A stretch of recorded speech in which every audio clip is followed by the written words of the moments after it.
دنیا کے پراسرار ترین مقامات کی حقیقت کیا ہے اور ان کے پیچھے چھپی ہوئی کہانیاں کیا ہیں؟ ہم سب سے پہلے تذکرہ کریں گے ان کے پیچھے چھپی ہوئی کہانیوں کے بارے میں، پھر ایک تجزیہ آپ کے سامنے میں پیش کروں گا۔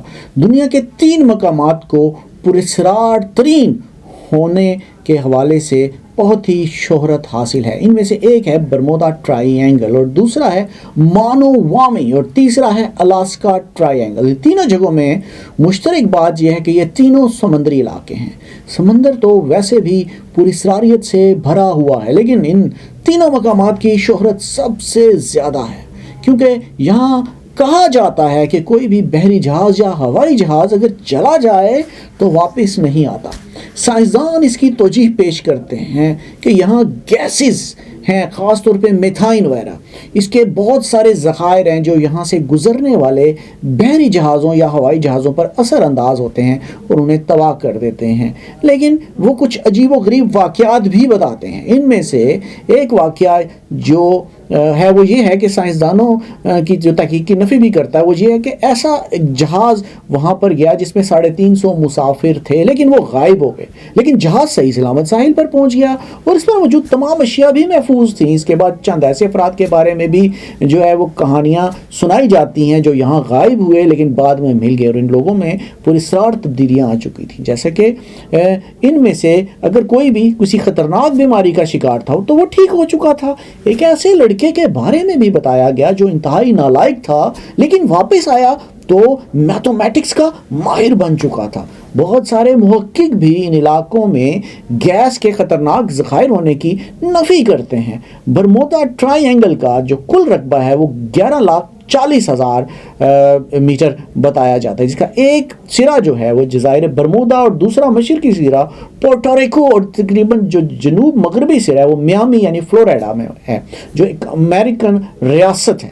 فلوریڈا کے معنی اس خدا کا شہر جس کا انتظار کیا جا رہا ہے، اس کے دوسرے معنی وہ خدا بھی جس کے انتظار میں لوگ منتظر ہیں۔ تقریباً 400 سال سے کسی انسان نے ویران جزیروں میں جا کر آباد ہونے کی کوشش نہیں کی ہے، یہاں تک کہ جہاز کے کیپٹنز تک اس علاقے سے دور رہتے ہیں۔ ان میں سے ان کے درمیان جو ہے ایک جملہ بہت عام ہے کہ وہاں پانی کی گہرائیوں میں خوف اور شیطانی راز چھپے ہوئے ہیں۔ جاپان کے قریب بھی برمودا ٹرائنگل کی طرح سمندری حصہ ہے جہاں پراسرار حادثات بالکل اسی طرح رونما ہوتے ہیں، اور یہ علاقہ بحر الکاہل میں جاپان اور فلپائن کے علاقے میں، یہ تکون جاپان کے ساحلی شہر یوکوہاما سے فلپائن کے جزیرے گوام تک، اور گوام سے پھر جاپان کے ماریانا جزائر تک، پھر ماریانا سے یوکوہاما تک بنتی ہے۔ اس سمندر کو جاپانی لوگ مانووامی کہتا ہے، جس کا مطلب ہے شیطان کا سمندر۔ اس بات پر بہت سارے محقق متفق ہیں کہ برمودا میں کوئی بہت ہی پراسرار اور طاقتور قوت موجود ہے۔ اکثر لوگ یا محققین یہ دعویٰ بھی کرتے ہیں کہ انہوں نے ان دونوں پراسرار علاقوں میں اڑن تشتریاں اور جدید آبدوزیں دیکھتی ہیں، تو اس سے یہ خیال پیدا ہوتا ہے کہ کیا وہاں خلائی مخلوق کے ڈیرے ہیں۔ مانووامی کے بارے میں یہ بھی مشہور ہے کہ حکومت جاپان نے اس علاقے میں 100 سائنسدانوں کو ایک بڑے بحری جہاز میں تحقیق کے لیے بھیجا تھا، لیکن وہ سب غائب ہو گئے اور پھر ان کا سراغ نہیں ملا۔ برمودا کے بارے میں بھی یہ ہے کہ ایک امریکن نائب صدر کی بیٹی اس علاقے میں غائب ہوئی اور بھرپور تلاش کے باوجود سراغ نہیں ملا۔ اب چلتے ہیں کہ کیا اسلام میں بھی کوئی ایک ایسا اشارہ موجود ہے جو ان مقامات کے بارے میں ہماری رہنمائی۔ اسلام سے مراد احادیث ہیں یا قرآن پاک کی آیات ہیں، جن کے بارے میں ہم سوچتے ہیں کہ ان میں ہر چیز موجود ہے، اور ہم ان تمام چیزوں کے بارے میں ان سے جاننے کی کوشش کرتے ہیں۔ آج بھی ہم ذرا تھوڑا سا اس حوالے سے روشنی ڈالنے کی کوشش کرتے ہیں۔ حضرت جابر رضی اللہ تعالیٰ عنہ سے روایت ہے کہ انہوں نے فرمایا کہ میں نے نبی کریم صلی اللہ علیہ وآلہ وسلم کو فرماتے ہوئے سنا کہ ابلیس اپنا تخت سمندر پر لگا تھا، لوگوں کو فتنوں میں ڈالنے کے لیے وہ اپنا لشکر روانہ کرتا ہے، جو اس کے لشکر میں سب سے زیادہ فتنہ پرور ہوتا ہے وہ ابلیس کے سب سے زیادہ قریب ہوتا ہے۔ یہ حدیث ہے صحیح مسلم کی۔ اس حدیث سے یہ معلوم ہوتا ہے کہ ابلیس بھی سمندر میں ہی کسی جگہ موجود ہے اور اس کے پاس لشکر بھی ہوتے ہیں۔ ابلیس حقیقت میں تو جن تو کیا، یہ ہو سکتا ہے کہ ابلیس جہازوں کو نقصان پہنچاتا ہو جو اس کے علاقے سے گزرنے کی کوشش کرتے ہوں۔ میرے خیال کے مطابق اس کا تخت کھلے آسمان تلے شاید نہ ہو، اس نے بھی کوئی حصار یا کوئی محل یا کچھ اور بنا رکھا ہو اور یہ کیا سارا ہی، لیکن یہ ممکن بھی ہو سکتا ہے اس جگہ سے گزرنے والے کو نقصان پہنچاتا ہو تاکہ لوگ خوف کھا کر ادھر سے نہ گزریں۔ حضرت کعب رضی اللہ تعالیٰ عنہ نے فرمایا سمندر کے کسی جزیرے میں ایک قوم ہے جو نصرانیت کی علمبردار ہے، وہ ہر سال 1000 جہاز تیار کرتے ہیں، جب جہاز تیار ہو جاتے ہیں تو وہ کہتے ہیں کہ ان جہازوں پر سوار ہو جاؤ، اللہ چاہے نہ چاہے جب وہ سمندر میں ان کو ڈالتے ہیں تو اللہ تعالیٰ تیز ہوا بھیجتے ہیں جو ان جہازوں کو تباہ کر دیتی ہے۔ وہ ہر بار جہاز بناتے ہیں اور یہی مسئلہ ہوتا ہے۔ جب اللہ تعالیٰ یہ معاملہ مکمل فرمانا چاہیں گے تو ایسے جہاز بنائے جائیں گے کہ اس سے پہلے سمندر میں ایسے جہاز نہیں چلے ہوں گے۔ پھر یہ لوگ کہیں گے انشاءاللہ تم سوار ہو جاؤ، چنانچہ یہ سوار ہو جائیں گے اور کہیں گے ہم زمین کی طرف جا رہے ہیں جہاں سے ہمیں نکال دیا گیا تھا۔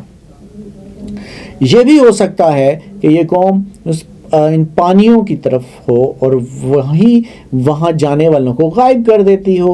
نبی کریم صلی اللہ علیہ وسلم کا ارشاد ہے کہ دجال مشرق میں ہوگا، جاپان کا شیطانی سمندر مشرق میں ہی ہے۔ اب یہ بھی ممکن ہے کہ جاپان کی طرف دجال ہو، کیونکہ نبی کریم صلی اللہ علیہ وسلم کے دور کی ایک حدیث جس میں ایک صحابی نے دجال کو کسی جزیرے پر زنجیروں سے جکڑے دیکھا تھا، تب اس سے معلوم ہوتا ہے کہ دجال بہت عرصے سے زندہ ہے اور کسی سمندری جزیرے پر ہی ہے۔ اس حوالے سے میں نے اپنا ایک پورا پروگرام بھی کیا تھا اور میں نے اس پروگرام میں اس جزیرے کی نشاندہی بھی کی تھی جس جزیرے کی تمام نشانیاں اس حدیث میں ملتی ہیں۔ میں نے ان نشانیوں کے حوالے سے مکمل تفصیل آپ کے ساتھ شیئر کی ہوئی ہے۔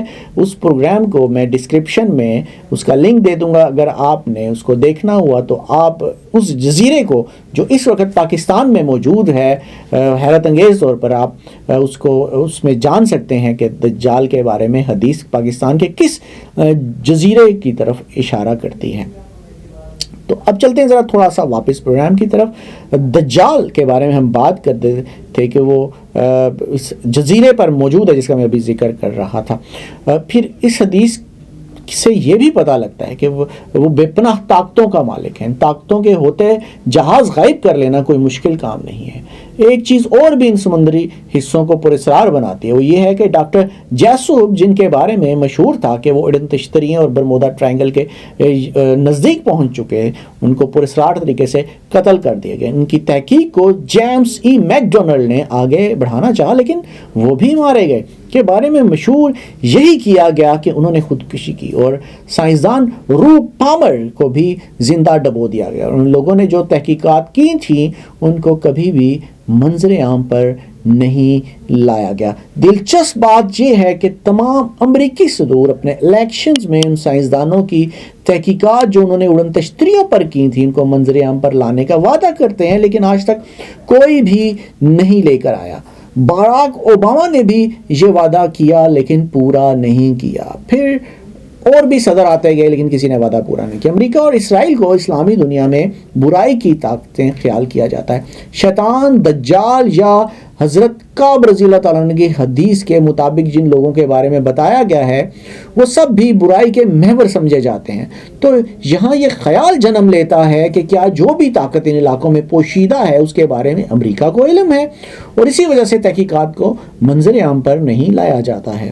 یہ بات بھی ممکن ہے کہ جاپانی علاقے اور امریکی علاقے کے ان پراسرار سمندری حصوں کا یا ان میں موجود طاقت کا آپس میں بھی کوئی ربط ہو۔ برمودا ٹرائنگل کا اصل راز جان لینا آج کل کے دور میں کوئی مشکل کام نہیں۔ اگر سائنسدانوں کے مطابق وہاں میتھین یا ایسی کسی اور گیس کے ذخائر ہیں جو ہوائی جہازوں اور بحری جہازوں کو تباہ کر دیتے ہیں تو آج کل کی جدید ٹیکنالوجی کے ذریعے ایک ڈرون اڑا کر ثابت کیا جا سکتا ہے۔ اس کی ویڈیو بنا کر کے یہ دیکھیں، ایسے تباہی ہوتی ہے۔ پراسراریت کی یہ چادر ایسے چاک ہو سکتی ہے لیکن اس بارے میں پراسرار خاموشی ہے۔ حیرت انگیز ایک اور بات یہ ہے کہ اب تک تباہ ہونے والے کسی ہوائی یا بحری جہاز کا ملبہ نہیں ملا۔ آج تک نہ غائب انسان کی لاش کہیں سے ابھری نہ اس کا کوئی عضو۔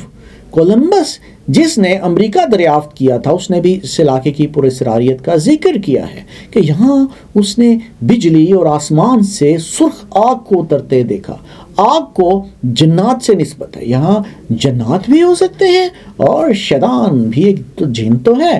اب ہم اس حوالے سے ایک اور پراسرار موضوع پر آتے ہیں، اور وہ ہیں اڑن تشتریاں اور خاص قسم کی آبدوزی، جن کے بارے میں مختلف لوگوں نے دعویٰ کیا ہے کہ وہ ان علاقوں میں دیکھی گئی ہیں اور ان کی رفتار حیرت انگیز ہے۔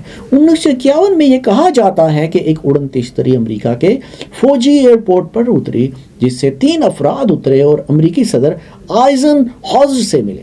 یہ ملاقات میں انہوں نے امریکی صدر سے 1953 میں کی تھی، یعنی وہ لوگ اگلے امریکی صدر سے ملے۔ اس حوالے سے CIA کے کچھ اہلکاروں کے بھی مختلف اوقات میں بیان سامنے آئے۔ دنیا بھر میں اڑن تشتریاں دیکھنے کے بہت سارے واقعات سامنے آتے ہیں اور ان کا ہیڈ کوارٹر یہی سمندری حصے قرار دیے جاتے ہیں۔ تحقیق کرنے والوں کی پراسرار موت اس ساری صورتحال کو مزید گمبھیر بناتی ہے۔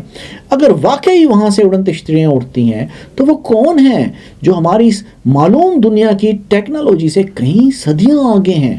مشہور سائنسدان البرٹ آئنسٹائن کے مطابق اڑن تشتریوں کو جو ہے وہ وجود سچ میں موجود ہے، اور ان کو جو کنٹرول کر رہے ہیں وہ انسان ہیں، کوئی خلائی مخلوق نہیں۔ برمودا کے علاقے میں آبدوز جیسی چیزوں کی کثرت بہت عرصے تک دیکھی گئی۔ جو جدید ٹیکنالوجی امریکہ کے پاس آتی ہے وہی کچھ عرصے بعد امریکہ کے مختلف ملکوں، مثلا سرد جنگ کے وقت سوویت یونین کے پاس، اب چائنا کے پاس بھی وہ پہنچ جاتی ہے۔ حالانکہ یہ ٹیکنالوجی امریکی سائنسدانوں کی انقلابی کامیابی شمار کی جاتی ہے، مثلا خلا میں جانا، چاند پر پہنچنا، ایٹم بم، جدید گائیڈڈ میزائل ہونا۔ یہ چاہیے تھا کہ یہ ٹیکنالوجی امریکہ کے دشمنوں کے ہاتھ نہ لگتی، لیکن امریکہ کے کچھ عرصے بعد ہی دوسرے مخالف سمجھے جانے والے ممالک بھی اس میدان میں امریکہ کے برابر ہی پہنچ رہے ہوتے ہیں۔ تھوڑا بہت فرق ضرور ہوتا ہے، لیکن بنیادی ٹیکنالوجی ایک ہی جیسی ہوتی ہے۔ اس سے لگتا ہے کہ جو قوت امریکہ کو وہ ٹیکنالوجی فراہم کرتی ہے وہی دیگر ممالک کو بھی فراہم کرتی رہی ہے۔ لیکن اس بات پر غور کیا جائے کہ یہ سب ممالک غیر مسلم ہیں، اس بارے میں اور بہت سارے حقائق ہیں جن پر ریسرچ موجود ہے، لیکن اتنے وسیع ہیں کہ ان پر کتاب نہیں کتابیں لکھی جا سکتی ہیں۔ میرے اس پروگرام کا مقصد آپ کو سوچنے کی دعوت دینا تھا، سو میں نے پورا کیا۔ کیا سچ ہے کیا جھوٹ، اس بات کو ہمیشہ فکر اور تحقیق ہی بے نقاب کرتی ہے۔